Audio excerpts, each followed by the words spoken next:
Well, good evening. I'm Justin Worland. I write about climate at Time, and one of the things that I love about my job is that I have a first-hand seat to the energy transition, how it's playing out in communities across the country, around the world.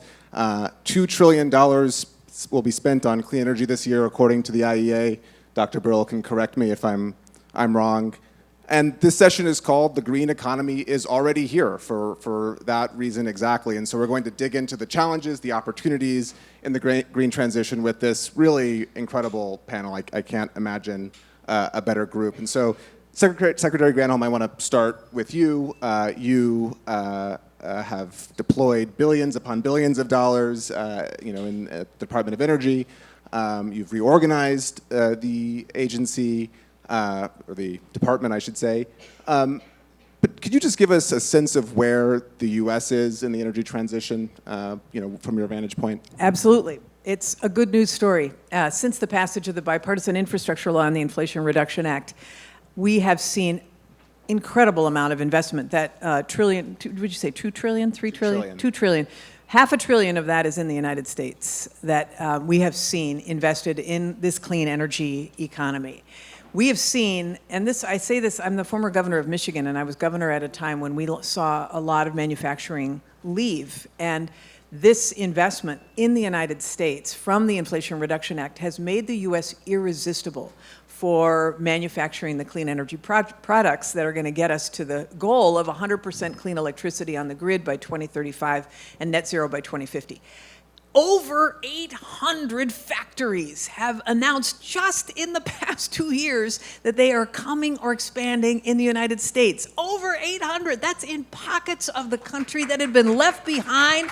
It's so awesome. It's really, it just makes me so happy. So huge transformation that is happening in this country. There's so many great data points to back that up, but the bottom line for me is that 400,000 people are now working in clean energy in just the past, as of last year's U.S. energy employment report, which is double the amount of hiring in clean energy than in the rest of the economy because of these policies, this Invest in America agenda, the Bipartisan Infrastructure Law and the Inflation Reduction Act.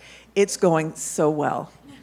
Well, that's great. So far, that's what I like to keep saying. So far, boom, there's one announcement for a new factory every 2 days. So boom, that sound you heard, that's another factory coming online. I love this so far. There is so much more work to be done. We'll dig into that. I want to go to Dr. Burrell next. First, to correct me if I got the figures wrong. I was citing your figures, but also just tell us about the picture for the global picture on the energy transition. So thank you, Justin. Madam Secretary gave as usual, a wonderful picture for the United States. And when we look at it globally, it is also very good, to be honest with you.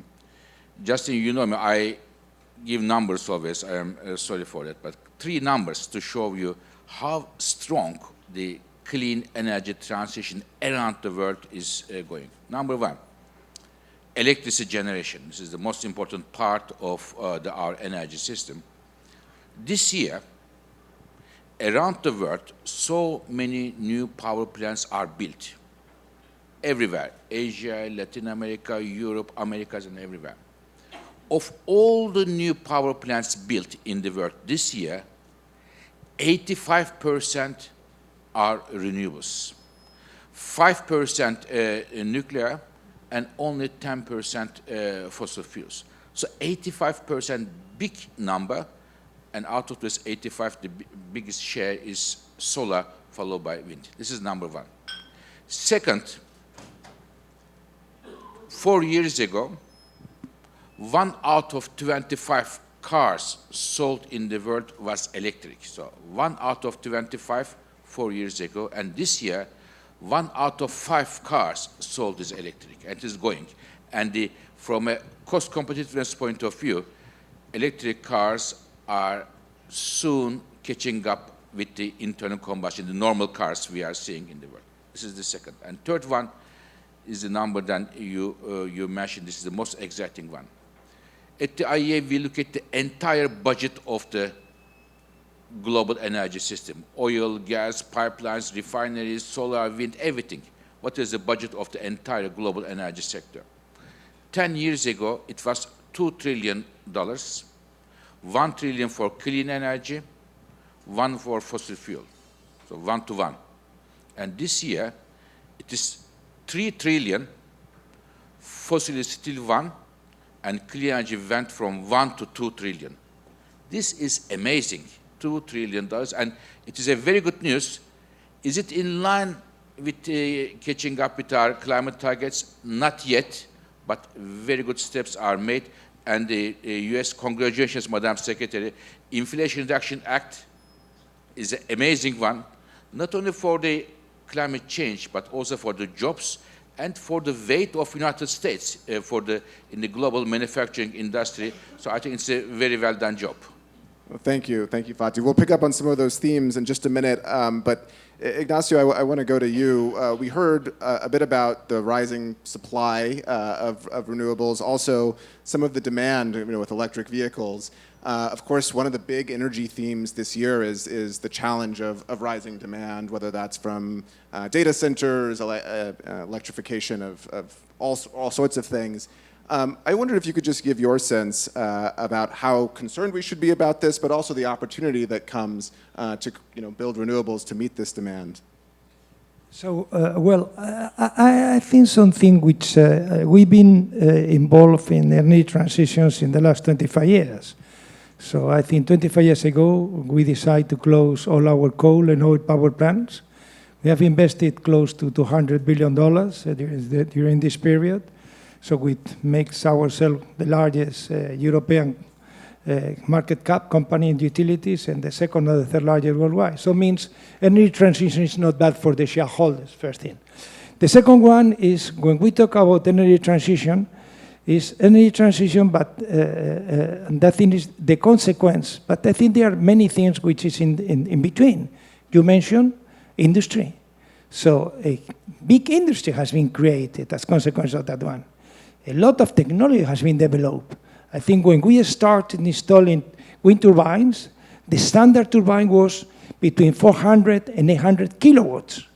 Today, the standard turbine for offshore, that one we are building here in Massachusetts, is 15 megawatts. So which is 50 times those size of the turbines we were installing 20 years ago. So the third thing on that one is the quality of job you mentioned as well.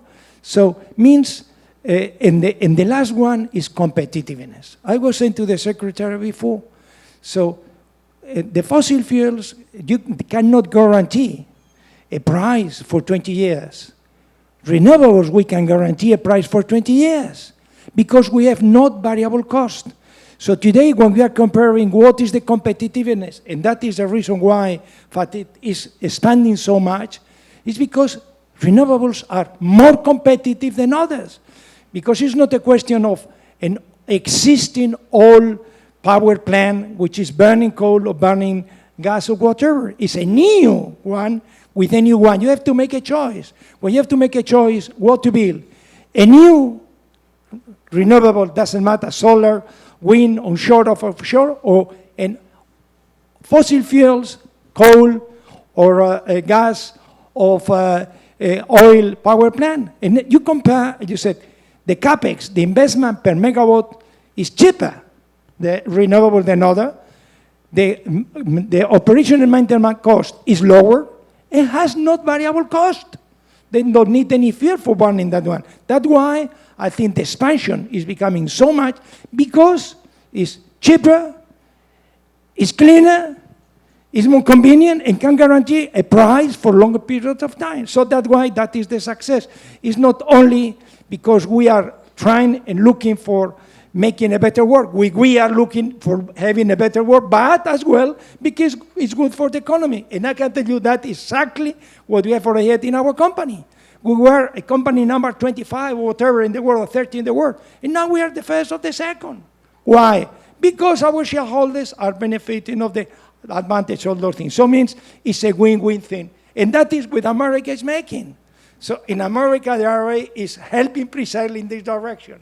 is facilitating that happen. It's making the U.S. irresistible. Well, I'm telling you, $30 billion investment plan for the next 5 years in this country. We're grateful. So 40 years invested, another $30 billion. Good we're luck going getting to a put word in in. the next No, 5 no, years. Go ahead. but this is great because it's exactly it's a perfect segue to where I wanted to go. And you know, I hate to bring up the election already. It's 43 days away. Who's counting, right? You know, but I do want to just ask about this irresistible nature of the U.S. and the point that Ignacio you're making about the economics. And just to sort of, and I'm going to turn this to you, Fatih.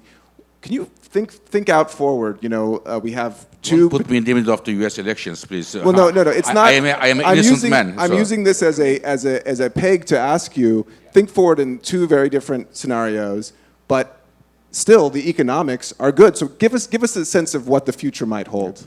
So I don't know who will win the U.S. elections. Are you surprised? No.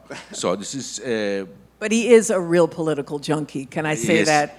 No. In football, we say whoever the best team wins, but you have some team, of course, in your heart to win. So it depends on whoever wins. But I believe the clean energy transition in the United States and anywhere is irreversible. The reason is the following. It is not driven by the politics. Today, if the solar, I mentioned the renewables growth around the world, 60% is solar only. Why? For climate policies? Absolutely not. 10 years ago, solar energy was expensive and it was a romantic story. It is not anymore. It is cheap. It is the cheapest source of electricity generation. So, which political party in the US or in Europe or everywhere would come and push the investors to go for more expensive and more risky business? This is number one. Number two, everybody who is a bit objective when he or she looks at the world knows that the next chapter of the manufacturing industry lies in the new clean technology manufacturing. And today, there is one country which is dominating the game, which is China. If United States doesn't want to be behind China, behind Europe, behind India, US needs to continue to push the clean energy technology manufacturing just to have a competitive position vis-a-vis other countries and economic powers.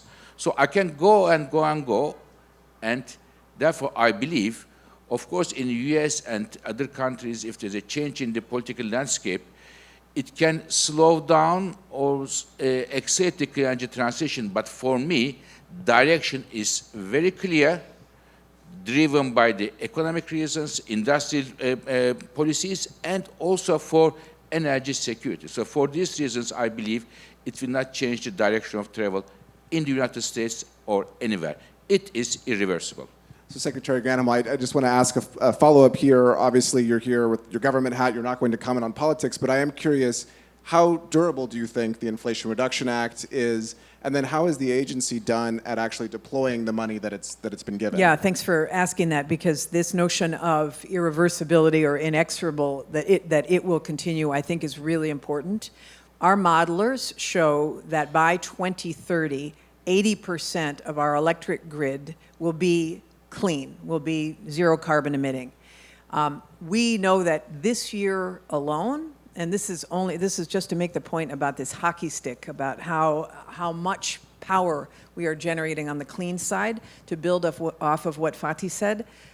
In the US, we are adding this year 60 gigawatts, 30 Hoover dams worth of clean power. Of that, 38 or 19 Hoover dams worth of power are going to be solar, and the rest is wind and other clean. That is amazing in terms of the progress. The solar panels for all next year's projects could be built in the United States, our capacity for that. Those factories, for whether it's solar panels or EVs, et cetera, 60 to 70% are located in red states and in red counties. It would be political malpractice to undo the benefits that are happening across the country. As we have deployed all of the funding from the Bipartisan Infrastructure Law and the Inflation Reduction Act, the Department of Energy got about 88 programs, 60 of which are new, over $100 billion. We have now, by the end of this year, we will have launched every one of those programs. We will have committed the funding for 70%, and 95% of those programs will have had at least some funding go out the door, because some of them are in rounds. So we feel very confident that this is not going to be undone without a lot of lawsuits, if that were the case, but also because of the political will to move forward. And the final thing I would just add is that those factories I was talking about, 86% of them are in counties that have below average weekly wages or have below average college graduation rates. A lot of those are in rural America. And that is opportunity for every one of these pockets of the country that have been left behind. And that would be so hard to undo. So I feel very confident that this is going to continue forward one way or the other. Right. Let me to add one point. You mentioned something about infrastructures. I think we are talking about power generation, which is crucial. But we have not to forget that this power has to be taken to the places which is the consumption. And still there are a tremendous investment needed in this electricity infrastructure, either for electrifying the demand. And second, you mentioned before about the data centers. Data center, the problem is not already the power. The problem is the infrastructure. It's the grid. How to reinforce the grid to bring this electricity to the places which is needed. Electric vehicles, the problem is not the power. The problem as well is the enough grid to be able to supply the electricity demanding whatever. So I think that is very important. We have not to forget, because traditionally, I think that is something you and I, we have already discussed since many years. For years, nobody cared about the grid. Everybody thought that the grid is absolutely, is a liability, practically in the system. But the grid is crucial for electrifying. I think 90% of all the inventions in the last century are electrical. Digital work, it will not exist without electricity, but it will not exist with a reliable, powerful, a well-designed grid. Electric vehicles, it's fine, it's electricity, but it will not work if there are not already enough facilities for charging those ones. Ammonia, green hydrogen, same thing, et cetera, et cetera. So I think that is something in the United States for years has not dedicated enough money for that one. Now is already aware of that one. And I can tell you that our investment in this country, in the different states we have already present, the investment has almost doubled or tripled. Yes, and it changed completely that one. So I think that is very important. Infrastructure, interconnection, and high voltage, low voltage, medium voltage power. So it's such an important point. I mean, there are several things there. One, I mean, I think it's important to remember that much of the technology we need exists. We have to figure out how to deploy it, including improving the grid, connecting it to the grid. I was going to ask a question just about, you know, the possibilities for things like permitting reform, but I think just because we have so little time, I want to move to something slightly different. Fatih, you mentioned energy security. And of course, this has been a big theme of the last couple of years following the Russian invasion of Ukraine. A lot of, you know, I would say maybe the return of energy security to the center of the energy narrative. And I guess a question for you and for Secretary Granholm as well is, has this been a headwind or has this been a tailwind for the climate conversation? And how do you ensure that climate isn't lost in the energy security discussion? I think people understood around the world that the renewables and nuclear power are the best friends of energy security because they are homegrown. I mean, you don't import or export renewable energies, the sun or wind. In Europe, we have seen after the invasion of Ukraine by Russia, renewables grow very strongly, not because of the climate concerns, just for the energy security. Many governments in Asia are pushing renewables in order to reduce their reliance on other countries. So I see a very nice convergence of climate concerns, energy security concerns, and also industrial policy, as I said before. So as a result of that, there is a very strong wind behind the clean energy transition. And it is, my only worry is, Justin, I have no worries that the clean energy transition going the right way. Are we going to be able to accelerate it? Because if we want to reach our climate goals, we need to accelerate this. This is one. Second, we have to make it as much as possible, even around the world. In North America, in Europe, in Japan, in China, it is going well, but the emerging countries, developing countries, need support. I mentioned these 2 trillion clean energy investments. 85% of these 2 trillion clean energy investments are happening in the rich countries and China. Only 15% in the rest of the world, where you have the bulk of the population. So we have to find a way that clean energy transition is faster and more even around the countries in the world. I just think, just quickly on this, I think that the geopolitical alliances that have been made in the wake of Russia's invasion of Ukraine have solidified, obviously, NATO, but the ability of countries to say, you know what, let's team up with countries who are like-minded and decide who's got the best chance of filling in this part of the supply chain. How can we team up on making sure that we can take electrolyzers to scale in India, for example, for clean hydrogen? Those kind of alliances are happening in the wake of this. A lot of it because we don't want to substitute our reliance, for example, on Russian natural gas for a reliance on supply chains out of China, which, you know, China has a 5-year plan, and they've obviously dominated a number of pieces of that supply chain. We want to diversify our oil, too, away from OPEC. We need more diversity in order to be more energy secure. We'll close on this thought. Fatih knows the former minister, energy minister in Ireland, Minister Ryan, and he says that because you cannot hold the sun or wind hostage, that perhaps clean energy is the greatest peace plan the world has ever known. It's very, very well said. I'm going to ask one closing question to each of you, and just noting that we have only a little time, please try to keep that in mind. But we're at this very critical moment, and there's a lot of momentum, but there are a lot of challenges, and people need to be brought on board. You talked about the manufacturing jobs. We were talking about this earlier. People don't necessarily understand where that's coming from, why it's happening. And there are real costs to electrification, which, you know, can get borne by ratepayers, et cetera, et cetera. How do you ensure that the transition is just, and also that citizens stay engaged? I think it sounds like a depressing question, but I think there's also an optimistic note to it. And maybe we can just go down the line very quickly.